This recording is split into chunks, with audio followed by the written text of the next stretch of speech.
What's up, Giants fans, Hub watchers, YouTube and Rumble subscribers, Twitter and Instagram followers? How y'all doing? So there I was, and I'm sure there you were thinking as a Giants fan, we're just gonna have a nice, calm Friday night with no type of surprise news or anything like that could potentially, ruin the week, ruin the end of the week. The weekend is coming or anything. We got our coaching staff in place. We got our offensive coordinator. We kept Thomas McGahee as our defensive coordinator. Patrick Graham staying as, I misspoke. Thomas McGahee as our special teams coordinator and Patrick Graham as our defensive coordinator. The fact that I'm tripping over my words shows you how much this shocks me, because Patrick Graham just left the New York Giants to go to the Las Vegas Raiders as their defensive coordinator. He left the Giants for the Raiders. He's no longer with us. He's no longer our defensive coordinator. He's now there in Vegas with the new head coach, Josh McDaniels, and he will be their defensive coordinator moving forward, which means that the Giants, and they need to do this, pretty quickly, they need to find a replacement defensive coordinator soon. They need to find somebody to hire, and this is just out of left field. Out of nowhere. I have no other way to describe it. Let me read to you guys the Tom Pelissero tweet that's from 9:47. He says, and hopefully this video is up by 10:30. He says, the Raiders are hiring Patrick Graham as their defensive coordinator per sources. A huge get for Josh McDaniels, who lures Graham away from the Giants and bring one of the NFL's top assistants to Las Vegas. I mean, I am almost speechless because I don't know what thoughts to express with this news right now. I'm like, I didn't expect it coming, didn't see it coming at all. I thought after the whole Minnesota Vikings, him not getting their head coaching job, even though they interviewed him for like 9 hours, I thought was like, okay, then yeah, sure, we get him back. And that's what all the reports were saying. They're like, he's back as the Giants defensive coordinator. That's what Brian Daboll was saying. Let's not forget, Brian Daboll, our head coach, wanted Graham as his defensive coordinator, right?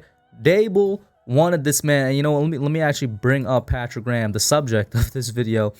He wanted Patrick Graham as his defensive coordinator, and he probably wanted him really badly. He said, barring anything, like the only thing that will prevent him from returning or Daboll keeping him was a head coaching job. Instead, Graham moves laterally to Vegas, and you gotta wonder why. You really do gotta wonder why, after last year saying it was his dream job. And of course, maybe that's just all coach speak, media speak, to make the media and make fans happy. But this does seem like it's almost coming out of nowhere, right? And I don't mean to stir the pot, even though I know what I'm about to say is going to stir the pot a little bit.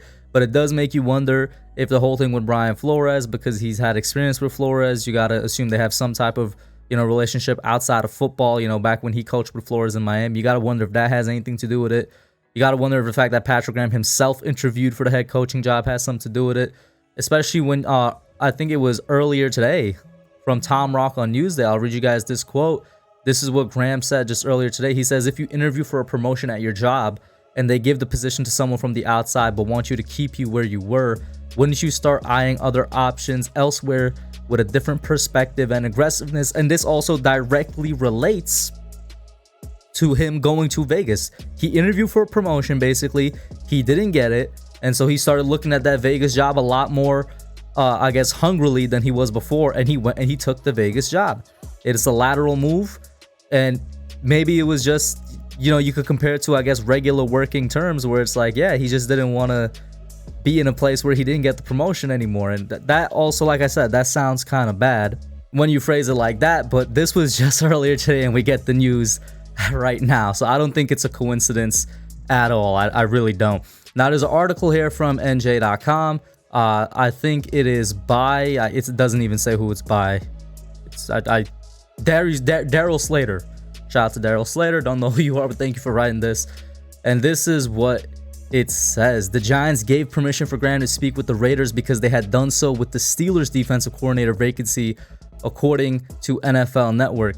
Daboll retained special teams coordinator Thomas McGahee and hired Chiefs quarterbacks coach Mike Kafka to be his offensive coordinator. He hoped to have all three coordinators in place once the Vikings passed on Graham for their head coaching vacancy. But then Graham took an interview with Las Vegas and his old Patriots pal, Josh McDaniels, who is now the Raiders head coach, after serving as New England's offensive coordinator. And that Friday night interview resulted in Graham deciding to leave the Giants. This is a significant loss for Dable, who very much wanted to keep Graham. And it just goes on to talk about how Dable is an offensive-minded head coach, and like a lot of offensive-minded head coaches in the league, you need a really good and proven, it's just keyword there, proven for me, defensive coordinator.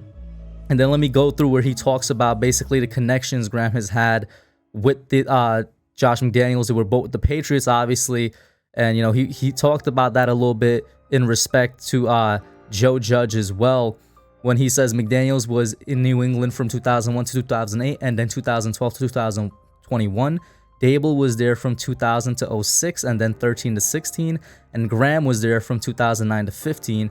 Dable is the second straight Bill Belichick disciple the Giants hired. Joe Judge with the Patriots from 12 to 19. So all these guys know each other well. So it's not like he went to a random place. He does know McDaniels. Maybe, I don't know. I feel like him not getting the head coaching job combined with Flores, the whole thing that's going on right now, probably pushed him a little bit. Or maybe, you know, he just didn't feel comfortable with a new coaching staff. There could be a whole plethora of reasons, but it's not like he went to a stranger. You know, he went with another dude that he's has experience with. But it's definitely a loss, man. And I'll say this, you know, the Raiders are actually like a competitive, you know, playoff team right now. So he did go to a better situation, at least currently. We'll see where the Giants are come this season. Of course, you guys know what I'm going to bring up immediately. Mr. Wink Martindale, how are you, buddy? Where are you? Now, here's the issue and why I'm actually a little bit worried for both Mr. Wink Martindale and Mr. Vic Fangio. I believe both of these guys are upgrades to Patrick Graham. I believe both of them are some of the best defensive minds in the league. Wink, I've said it multiple times. You guys are probably tired of hearing it. I think he's a top 3 defensive coordinator in the league. Vic Fangio as well is a top 3 defensive mind in the league. The thing is, there's no guarantee of getting these guys. And that was always the fear from the beginning, right? That Patrick Graham was almost a safety net in a sense to if we didn't get these guys. Because myself, and I have a feeling a lot of other Giants fans, were kind of thinking he'd just be there afterwards, when obviously we should not have been having that thought in our mind. We need to get one of these guys immediately, in my opinion. And I'm not just saying that because of the fact that there's some of the best defensive minds in the league that are going to be getting new jobs this offseason. I'm also saying that because you look at the defensive coordinator market, and other than these guys, there's not much proven talent. And the proven talent that's there, I have a hard time believing they'll make a lateral move to the Giants. That is being a defensive coordinator at the Giants when they were defensive coordinator elsewhere. Especially when you consider the Giants are an attractive destination in name, yes. But these coordinators will definitely want to stay someplace where they could compete for a Super Bowl or the playoffs more immediately, right? Like, for example, Raheem Morris is somebody that may or may not be interviewing for head coaching and defensive coordinator jobs. You know, same thing with D'Amico Ryans of the 49ers and Morris is of the Rams. Those guys will probably like to stay where they are to compete rather than come to a place like the Giants on a lateral move, unless they were going to get the head coaching job, which is obviously out the window, right? Same thing. I'm sure there's other defensive minds that are not coming to mind right now. But the two best guys are this right here, Don Wink Martindale and Vic Fangio. And it's not just because of their proven experience. Actually, no, it is because of that. I guess I was going to say it's not just because of like what's up here, but it is also because of the amount of experience they have in the league. And man, it's just been a tough week for the Giants. I'm still flabbergasted. I'm sure you could tell that throughout the way I've been talking in this video. But guys, put your thoughts down below. Let me know what you think. This came out of left field, man. We're going to see what happens with the Giants this weekend. Like, share, subscribe, and I'm out. Hey guys, thanks for watching. Thank you for checking out my channel, The Hub, here on Giants YouTube. Make sure you hit that subscribe button and the notification bell so you hear every time I put out a video. Like it, share, and subscribe, and I'm out.